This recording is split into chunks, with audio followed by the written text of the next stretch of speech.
Hey guys, it's Adam from Daggerfish, and we've talked a little bit about how to set up your Daggerfish with your basic bait and tackle kit that's included in every hand line in a previous video.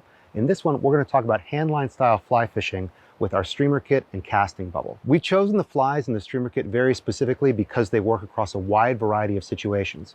And the casting bubble allows us to add weight to the end of the line, which we need to cast these lightweight flies without having a rod like we would with a traditional fly fishing setup. So let me show you how to set this up for handline style fly fishing. First thing we'll do is use this casting bubble, and this is from an American company called Adjust-A-Bubble. It features this surgical tubing inside, which can extend out, letting you add water to the inside of this casting bubble. And this surgical tubing also twists to lock down on the line, giving us a position to use this as a fixed bobber or a slip bobber, depending on what we want to do. So let me show you how to set this up.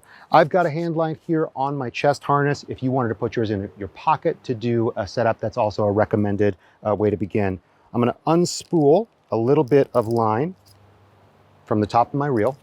To thread this onto our hand line, we'll take the narrow end, point it towards our hand reel, and feed the end of our line in, letting it go all the way through and out the other side.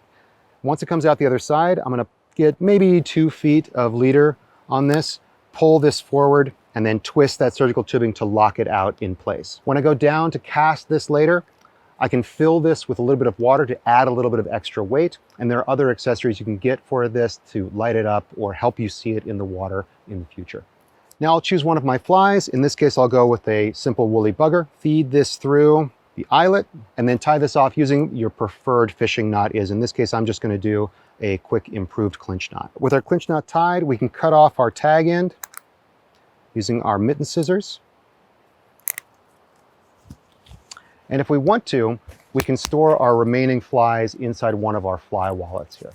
So with our casting bubble in place and our fly tied onto the end of our line here, we're ready for handline style fly fishing. And if you want to learn how to cast this setup, you can check out our casting video, as well as other videos and information on our website about handline fishing. Thanks for watching.